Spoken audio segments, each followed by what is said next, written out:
నమస్తే. ప్రధాని నరేంద్ర మోడీ అయోధ్యలో బాలరాముడి విగ్రహ ప్రాణ ప్రతిష్టలో పాల్గొన్నారు. అలాగే ఆలయ ప్రారంభోత్సవం చేశారు. ఒక సెక్యులర్ ప్రధానమంత్రి మత సంబంధమైన కార్యక్రమంలో ఎలా పాల్గొంటారు, అయోధ్య రామాలయానికి వెళ్ళడం తప్పు అని మన వీర సెక్యులర్ నాయకులు, మేధావులు కొంతమంది ఆ మధ్య మాట్లాడడం జరిగింది. అయోధ్యకి నరేంద్ర మోడీ వెళ్ళడం తప్ప ఒప్ప అనేది మనకు తెలియాలంటే ఫస్ట్ ఒకసారి చరిత్రలోకి వెళ్ళి చూడాలి. బాబర్ అనే ఒక మత ఛాందసవాది ఆయనే స్వయంగా చెప్పుకున్నాడు, నేను ఇస్లాం మతాన్ని విస్తరించడం కోసమే యుద్ధాలు చేస్తూ నేను ఒక గాజీని అని ప్రకటించుకున్నాడు. బాబర్నామా అనే పుస్తకంలో ఇది రాసిపెట్టి కూడా ఉంది.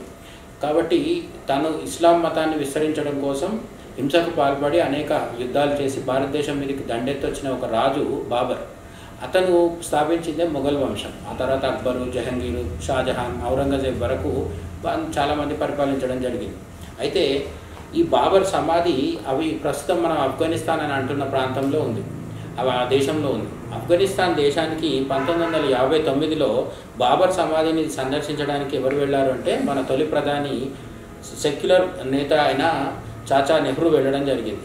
జవహర్లాల్ నెహ్రూ వెళ్ళి సందర్శించి రావడం జరిగింది. తర్వాత 1976లో బాబర్ సమాధిని ఇందిరాగాంధీ కూడా సందర్శించడం జరిగింది. 1986లో రాజీవ్ గాంధీ కూడా వెళ్ళి బాబర్ సమాధిని సందర్శించుకొని తన భక్తి విధేయతని ప్రకటించడం కూడా జరిగింది.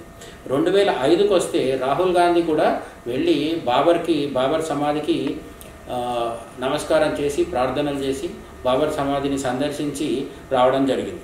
ఆఫ్ఘనిస్తాన్ లాంటి ఒక విదేశంలో ఉన్న మన వీధికి దండెత్తి వచ్చి అనేక మంది ప్రాణాలు పోవడానికి కారణమైన ఒక మత ఛాందసవాదం కలిగిన ఒక రాజు సమాధి దగ్గరికి గాంధీ నెహ్రూ కుటుంబానికి సంబంధించిన అంటే నెహ్రూ, ఇందిరా, రాజీవ్ గాంధీ, రాహుల్ గాంధీ ఇంతమంది వెళ్ళి సందర్శించి రావడం తప్పు కాదు. సెక్యులరిజంకి దాంట్లో ఎటువంటి భంగం లేదు. కానీ నరేంద్ర మోడీ అయోధ్య రామాలయానికి వెళ్ళి అక్కడ బాలరాముడి విగ్రహ ప్రాణప్రతిష్ఠలో పాల్గొని ఈ దేశానికి అనేక యుగాలుగా, లక్షలు, వేల సంవత్సరాలుగా రాముడు ఆదర్శమై నిలిచినప్పుడు అటువంటి రాముడికి సంబంధించిన ఒక చారిత్రకమైన కార్యక్రమంలో 500 సంవత్సరాల నిరీక్షణ తర్వాత మన స్వప్నం సాకారమైనప్పుడు ఆ చారిత్రకమైన కార్యక్రమంలో దేశానికి నాయకుడిగా నరేంద్ర మోడీ అందులో పాల్గొనడం అనేది చాలామంది తప్పుపట్టడం కరెక్టా కాదా అనేది మనకే అర్థమవుతుంది.